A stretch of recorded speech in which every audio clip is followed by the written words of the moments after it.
मेरा नाम नेहा भारती है और मैं जामा मस्जिद पे इफ्तार कराने आती हूँ। मुझे लगता है कि सारे फेस्टिवल सबके हैं, तो इसलिए हम यहाँ पर इफ्तार कराने आते हैं और हम यहाँ पर इफ्तारी बांटने आते हैं। तो बहुत से हिंदू लोग हैं जो हमें डोनेट करते हैं यहाँ पे इफ्तारी बांटने के लिए। पिछले 3 साल से रमजान के महीने में जामा मस्जिद पर इफ्तारी करा रही दिल्ली की रहने वाली नेहा भारती का मानना है कि सारे त्योहार सबके हैं और हमें हर त्योहार को मिलजुल कर मनाना चाहिए। दिल्ली यूनिवर्सिटी से पढ़ाई करने के बाद नेहा अपना खुद का एनजीओ भी चलाती हैं, जिसका नाम राह है। रमजान के महीने में वो अपने दोस्तों के साथ हर दिन जामा मस्जिद के गेट नंबर 3 के पास लोगों को इफ्तारी करा रही हैं। ब्रूट ने उनसे बात की और जानने समझने की कोशिश की कि वो ये काम क्यों कर रही हैं और वो क्या चीज है जो उन्हें इसके लिए मोटिवेट करती है। देखिए, इफ्तारी की अगर मैं बात करूँ तो 3 साल मुझे लगातार हो गए, तीसरा साल है ये मेरा। और ये चीज़ मेरे दिल में दिमाग में इसलिए आई क्योंकि जब देखा सोशल मीडिया पे हम देखते थे या न्यूज़ में हम देखते थे, काफ़ी सारी चीज़ें हमें दिखती थी जो ख़राब होती भी दिखती थी, जो हमें लगता था कि नहीं, इसको ठीक करने की ज़रूरत है। हम अकेले नहीं कर सकते, बट हाँ, अकेले भी कुछ कर सकते हैं, ये बात है। तो इसलिए मैं घर से बाहर निकली। मेरे पेरेंट्स ने बोला कि बाहर निकलो, कुछ करो, और हो सकता है कि ज़रा सी मोहब्बत की अगर तुम सीढ़ी पे पैर रखोगे तो क्या पता और भी लोग तुम्हारे पीछे आए, तो करो। तो तभी हमने स्टार्ट कर दिया। फिर उसके बाद काफ़ी लोगों का सहयोग मिला और आज मेरे को बताते हुए बहुत खुशी होती है इस बात को कि हम यहाँ पर इफ्तारी बांटने आते हैं तो बहुत से हिंदू लोग हैं जो हमें डोनेट करते हैं यहाँ पे इफ्तारी बांटने के लिए। बहुत से हिंदू लोगों का भी सहयोग है, ऐसा नहीं है कि सिर्फ मुस्लिम ही कर रहे हैं, क्योंकि रमज़ान है, हिंदू लोग भी बहुत कर रहे हैं, बढ़ चढ़ कर साथ दे रहे हैं। देखिए, पहली बार जब मैंने स्टार्टिंग की इसके तो हमने खुद से किया।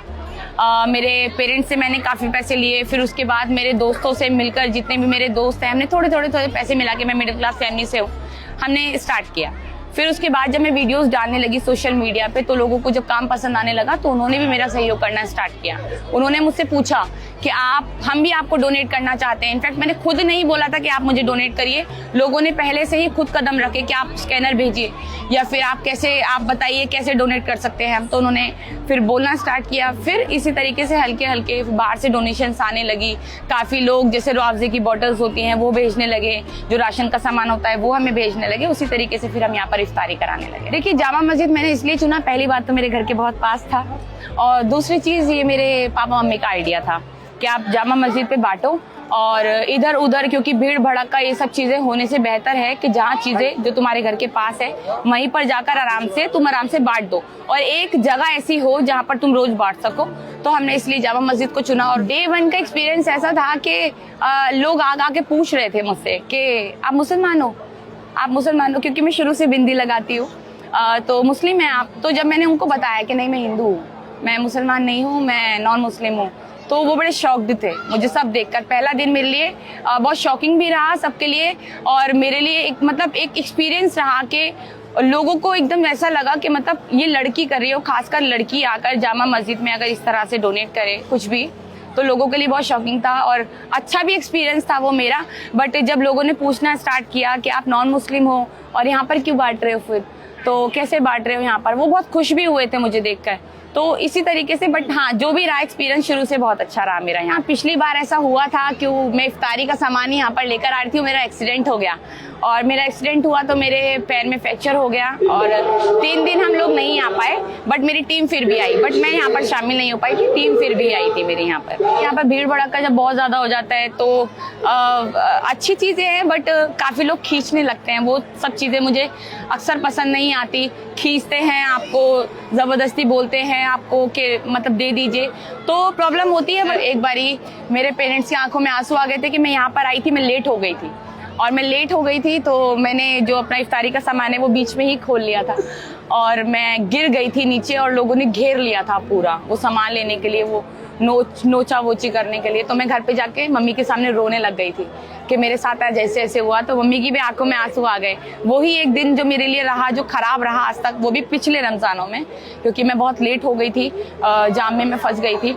बस उसी के बाद वो इंसिडेंट बुरा रहा, बाकी अदरवाइज उसके अलावा कोई भी नहीं। जब भी अगर मेरे को परेशानी होती है तो मम्मी पापा कहते हैं हो जाएगा, कोई बात नहीं, तुम करो, हो जाएगा। और लोगों ने ये भी बोला कि मतलब क्यों कर रहे हो, और दूसरे धर्म की होकर दूसरे धर्म के लिए क्यों करना, और तुम तो मुसलमान भी नहीं हो, फिर इनमें क्यों, आप इनके लिए क्यों कर रही हो। ऐसी चीज़ें बहुत सुनने को मिली, सोशल मीडिया पे भी बहुत सुनने को मिली। फिर काफ़ी लोगों को ने बोला कि भाई दिखावा है, ये वीडियो बना रहे हैं। देखिए आप भी दिखावा करिए, हम तो चाहते हैं ऐसा दिखावा सब करे। अगर ये दिखावा ही होता है तो ऐसा दिखावा सब करे तो ज्यादा बेहतर है। कम से कम आप लोगों में कुछ पहुंचा तो रहे हैं, आप लोगों में खाना पीना जितनी भी चीजें हैं, मोहब्बत आप बांट तो रहे हैं, तो आप वो करिए। तो फिर बट उससे कोई फर्क नहीं पड़ता। और मुझे लगता है कि फैमिली का सपोर्ट है आपके पास तो सब कुछ है। और फिर मुझे उसके बाद मुझे सुनना बंद हो गया कि जो बोलना है बोलते रहना, चाहे वो हिंदू हो, मुस्लिम हो, अदर कास्ट कोई भी हो। मैं यही कहूंगी कि देखिए नफरतों से कभी ना कुछ जीता गया है ना कभी जीता जाएगा। मोहब्बतें ही जो है वो हर चीज जीत सकती है, नफरतें हमेशा हारती हैं। और इस बारी भी हमें नफरतों को हराना है, चाहे वो किसी भी तरीके से हो, किसी भी तरफ से हो, चाहे कैसे भी हो।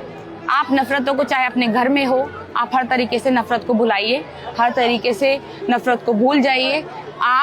हम जैसे आपका रमजानों में आ रहे हैं, होली भी आप इसी तरीके से सेलिब्रेट करिए, सारे फेस्टिवल सेलिब्रेट करिए और मोहब्बतें बना कर रखिए। सारे त्योहार सबके होते हैं, मोहब्बतें जिंदा रहेंगी तभी इंसानियत जिंदा रहेंगी।